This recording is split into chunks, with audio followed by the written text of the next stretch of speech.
bonjour, madame. Bonjour, madame. I am sorry, but Aubert is not receiving. Another day, perhaps. Well. It is one of the most persistent rumors in classic television history that Elizabeth Montgomery, the beloved star of Bewitched, refused to speak to her original co-star Dick York after he left the show. For decades, fans have whispered about what really happened behind the scenes. Was there tension, a hidden feud, or simply silence between them? The truth is far more tangled than the gossip suggests. Montgomery was at the height of her fame, York was struggling with devastating health issues, and their sudden separation left audiences shocked. Over the years, fragments of stories, speculation, and supposed eyewitness accounts have circulated, but very little has ever been confirmed. So why has this story endured for so long? And what do we actually know about their relationship once the cameras stopped rolling?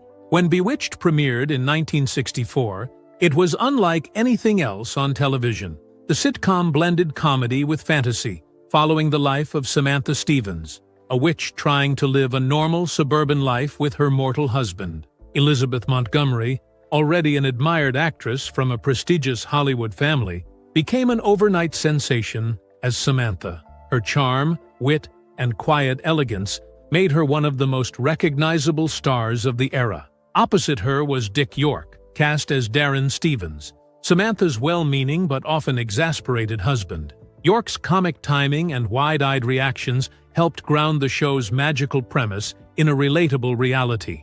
Audiences loved their chemistry. Viewers tuned in not just for Samantha's spells or the antics of her mischievous relatives, but to watch the everyday push and pull between husband and wife. For a time, York and Montgomery seemed like the perfect on-screen pair. Behind the scenes, though, things were more complicated. The show's success created immense pressure on the cast. Montgomery was both the star and the face of the series, carrying the burden of keeping the show's momentum alive. York, though talented, was already dealing with struggles that fans knew nothing about. The studio demanded a steady stream of episodes, and the show ran at a relentless pace. At the same time, television in the 1960s was less forgiving than it is today. Actors were expected to perform at their best, no matter what was happening in their personal lives. What no one watching at home could see was that York's role on Bewitched came at a steep personal cost.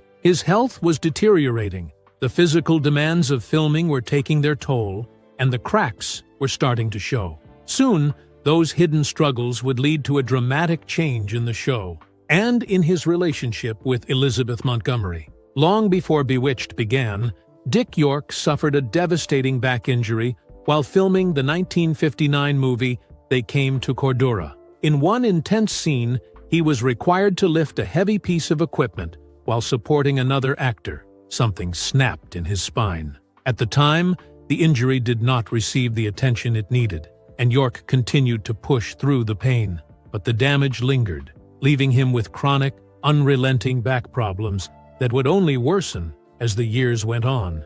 By the time Bewitched started production, York was already battling severe pain. At first, he managed to keep it hidden. He was professional, committed, and eager to make the most of the biggest role of his career. But as the seasons passed, the toll became impossible to disguise. Standing for long takes was excruciating. Physical comedy, which the show often required, left him in agony. Crew members recalled seeing him collapse between takes, sometimes needing help just to make it through a scene. The production schedule offered little mercy. Bewitched churned out episodes one after another, with little downtime. York's reliance on medication grew, and so did the strain on his body. He was often dizzy, lightheaded, or simply unable to function at full strength. Co-stars and crew reportedly admired his determination, but could not ignore how fragile he was becoming. Still, the show had to go on, and York pushed himself until his body finally gave out. In 1969, during the filming of the episode Daddy Does His Thing, York collapsed on set. He was rushed to the hospital, and the severity of his condition made it clear he could not continue. The producers, faced with a choice, replaced him with actor Dick Sargent. For viewers at home, the transition was abrupt. One week they saw York as Darrin, and the next, another actor had taken over the role with little explanation. For York, leaving Bewitched was devastating. His career momentum stalled, his health was in ruins, and he was effectively cut off from the role that had made him a household name. For Montgomery, who was still carrying the series as Samantha, it marked the end of her working relationship with the man who had been her first on-screen husband. And it was in this silence, after York's departure, that the rumors about their fractured relationship began to take shape. When Dick York vanished from Bewitched without so much as a farewell scene, the audience was stunned. One week he was there, bickering sweetly with Samantha, and the next he was gone, replaced with little explanation. To fans, it felt abrupt, even suspicious. The official story that York had serious health problems and could not continue seemed believable, yet somehow incomplete. And when nothing more was said publicly, people filled in the blanks themselves. Soon, another, colder narrative began to take shape, one that placed Elizabeth Montgomery at the center. Hollywood whispers suggested she did not just let York fade into the background, but actively kept her distance. According to these stories, Montgomery never reached out to him after he left, never visited, never even sent a kind word. Some insiders claimed she found him difficult to work with, that his constant pain and absences slowed production, and that she lost patience with him as the pressure to keep the show alive intensified. Others went further, suggesting York's admiration for her crossed into something more personal, an almost schoolboy crush that made her uncomfortable. If that rumor was true, it could have added a quiet but unspoken strain to their working relationship. As the decades passed, those whispers hardened into what many fans accepted as fact. The internet only amplified it. IMDb trivia notes repeated the idea that Montgomery preferred Dick Sargent, York's replacement, and that she never once contacted York after his departure. Fan forums debated the story endlessly, each retelling sharpening the edges of the supposed feud. Gossip blogs picked it up, packaging it as one of television's most enduring behind-the-scenes scandals. The longer York and Montgomery remained unconnected in public, the more people believed the silence had to mean something. What makes the story even more compelling is how it evolved with each retelling. In some versions, Montgomery was painted as ruthless, coldly cutting York out of her life, as though he were a liability she no longer wanted to carry. In other tellings, she was portrayed as cautious, deliberately keeping her distance to prevent rumors about York's feelings from spiraling into tabloid fodder. The absence of photographs, interviews, or anecdotes linking them after 1969 only fed the sense of mystery. Fans began to ask themselves, if they truly remained friends, why was there no evidence? And yet, for all the drama that surrounds the tale, the question at the heart of it remains unresolved. Was there really a bitter falling out, or was it simply the kind of silence that often grows between colleagues once the cameras stop rolling? To find an answer, we need to separate the noise of gossip from the fragments of actual evidence, for and against the claim that Montgomery refused all contact with Dick York. The most frequently repeated evidence for a feud is surprisingly flimsy. It is not a direct quote from Elizabeth Montgomery, or even a recollection from someone close to her. Instead, it is a single line that has been copied and pasted through trivia pages, gossip magazines, and internet forums that Montgomery never checked on Dick York after he left Bewitched. For people already inclined to believe in tension between the two, that simple statement feels like confirmation. To them, it is proof that she was finished with him the moment he walked off set. Some supporters of this theory go further, insisting she preferred working with Dick Sargent, York's replacement, and that her silence was a deliberate way of closing a chapter she never wanted to revisit. But the closer you look, the shakier that claim becomes. Elizabeth Montgomery never went on record saying she disliked York. She never gave an interview in which she criticized him, nor did she hint at any kind of grudge. In fact, she rarely spoke about his departure at all. That lack of comment has left a vacuum where speculation has thrived, but silence is not the same as proof. York himself never described her as cruel or unkind. In his later interviews and in his autobiography, he was brutally honest about his own struggles, the accident that shattered his back, the daily agony of filming, and his dependence on painkillers that nearly destroyed him. What is telling is what he left out: bitterness toward Elizabeth Montgomery. He never accused her of abandoning him, never painted her as an enemy, and never suggested she bore him ill will. And yet, critics argue that her silence is exactly the point. They note that there are no stories of Montgomery visiting York during his long decline, no anecdotes of phone calls, no supportive words captured in the press. When York passed away in 1992, she did not attend his funeral. To some fans, those absences seem to confirm that the rumors were true, that she deliberately kept her distance until the end. But defenders of Montgomery see it differently. They argue that she was an intensely private person who kept her personal actions out of the spotlight. She disliked grand gestures, especially when it came to her colleagues. Just because she did not make her support public does not mean she felt nothing privately. It is also important to remember that Montgomery was not without struggles of her own. She went through multiple marriages, navigated the relentless attention that came with being a television icon, and later faced her own health battles. In such circumstances, maintaining contact with a former co-star, particularly one who had disappeared from Hollywood, may not have been a priority, no matter how much she may have cared. The truth, then, sits in a gray area. The claims are easy to repeat because they feel dramatic, but they remain frustratingly hard to prove. There is no hard evidence, only silence. And silence can mean many things. Was it indifference? Was it self-protection? Or was it simply two people living very different lives after a shared chapter had ended? That puzzle, built on rumor and absence more than fact, is what makes the story so fascinating. And it leaves us with the lingering question: if there was no public feud, what might have motivated Montgomery to appear so distant from York after Bewitched? To understand why Elizabeth Montgomery may have appeared distant from Dick York, it is important to consider the larger context, both her personal life and the culture of Hollywood in the 1960s. Montgomery was not just another cast member on Bewitched. She was its anchor. Every storyline revolved around Samantha. Every promotional campaign highlighted her face, and every magazine feature depended on her charm. The success of the show rested squarely on her shoulders. Once York departed, she did not have the luxury of dwelling on the loss of a co-star. She had to adapt quickly, establish chemistry with a replacement, and reassure both the audience and the studio that the show would remain strong. Under that kind of pressure, reaching out to York, whether publicly or privately, may not have felt like a pressing priority. York's situation made matters even more complicated. By the time he left the series, he was in steep decline, heavily reliant on medication, and often bedridden.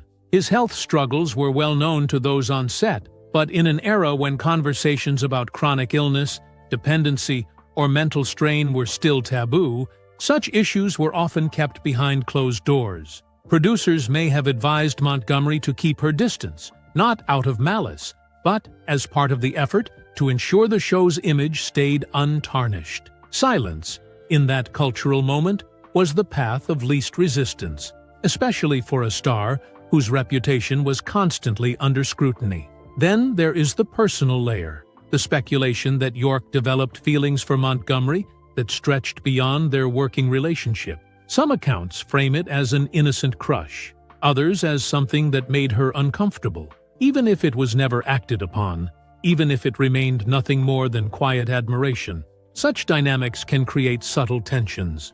Montgomery, known for fiercely guarding her private life, may have chosen distance as a way to protect herself from rumors. In a world where one careless headline could spiral into scandal, she preferred to control the narrative by saying nothing at all. Meanwhile, Montgomery's own life was far from stable. Off-screen, she weathered multiple marriages, juggled the demands of raising children, and endured the relentless glare of fame. Later, she faced her own health battles. Within that whirlwind, maintaining a relationship with a former co-star, especially one who had largely retreated from Hollywood, may not have been high on her list of concerns. What looks like deliberate coldness may instead have been the natural result of two people drifting apart while navigating their own storms. Ultimately, what appears from the outside as indifference could have been shaped by circumstance, cultural expectations, or simple miscommunication. Yet because those gaps were never filled in publicly, they created fertile ground for rumor. And as York's struggles became more widely known in later years, those rumors only grew louder, reshaping what may have been silence or distance into the image of a lasting feud. In Hollywood, absence often speaks louder than words, and that silence has kept the mystery alive. As the decades rolled on, the story of Elizabeth Montgomery and Dick York became less about hard facts and more about the myth that fans, writers, and gossip-mongers built around them. In the absence of concrete evidence, speculation filled the void. Today, on message boards, fan forums, and social media pages dedicated to classic television, the debate is still alive. Did Montgomery truly cut all ties with York, or was this just another Hollywood tale exaggerated with time? Some participants insist she never spoke to him again, while others argue those claims are wildly overstated or outright invented. One of the most persistent stories is that Montgomery, despite the public silence, secretly visited York in his final years when he was bedridden, nearly penniless, and far removed from the spotlight. The image of television's glamorous witch offering quiet compassion to her struggling co-star is undeniably powerful. But when you look closer, the story unravels. There are no photographs, no written accounts, no credible witnesses who ever confirmed such a visit. Still, the tale has been repeated so many times that it has almost solidified into folklore. Equally strong, but in the opposite direction, is the narrative that she never acknowledged York again. In this version, she is painted as aloof, even cold, turning her back on the man who helped launch Bewitched. She is described as refusing to speak of him, refusing to reach out, as though she had erased him from her memory. Both of these stories cannot be true, yet both persist, fed by the lack of verifiable facts. And because neither has been proven, nor fully debunked, fans have been free to pick whichever story suits their imagination of who Montgomery was. Adding more fuel to the fire are claims that York himself admitted to harboring an unspoken affection for his co-star. Some writers suggest his admiration for her created an awkward dynamic on set, one that she preferred to avoid once their professional ties were severed. In his autobiography and later interviews, York did speak warmly of Montgomery, praising her beauty, charm, and professionalism. Yet he never described their relationship as hostile. He never accused her of rejecting him, and he never suggested she treated him with cruelty. The distant colleague he described became, through the lens of gossip, a woman holding a lifelong grudge. Television historians and biographers have tried repeatedly to cut through the fog. Many point out how easily a Hollywood legend can grow out of a single offhand comment or misinterpreted anecdote. Once a claim finds its way into an online trivia entry or a syndicated article, it can be repeated endlessly, gradually gaining credibility simply through repetition. The idea that Montgomery refused to speak to York fits neatly into this pattern, a tantalizing story with just enough ambiguity to stick. And so we are left with two clear facts amid the noise.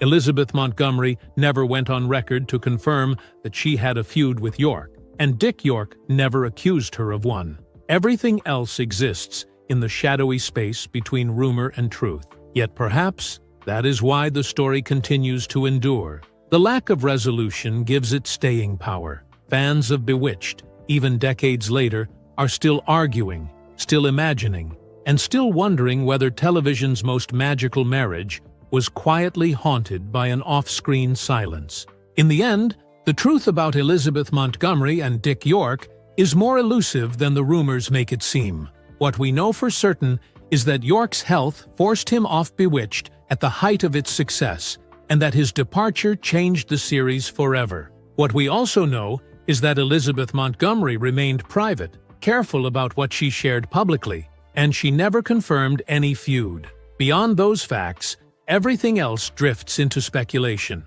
Did she deliberately avoid him, or was it simply circumstance? Did York feel slighted, or did he quietly accept the distance? The evidence does not give us clear answers, but maybe that is why this story endures. Fans are drawn to the mystery, to the idea that there was more going on behind the polished sitcom smiles. It speaks to a larger truth about Hollywood, that the lives of actors are often far more complicated than the roles that make them famous. In Montgomery and York, we see two people caught between fame, health struggles, and the unforgiving nature of television production in the 1960s. Whether Montgomery refused to speak to York, or whether that was simply a story told too many times, their legacy is still tied together. On screen, they created one of television's most beloved couples. Off-screen, their silence, real or imagined, has kept audiences fascinated for more than half a century. If you enjoyed exploring the hidden story behind Bewitched, make sure to subscribe to the channel. There are plenty more untold stories, controversies, and mysteries from Hollywood's golden age waiting to be uncovered, and you will not want to miss what is coming next.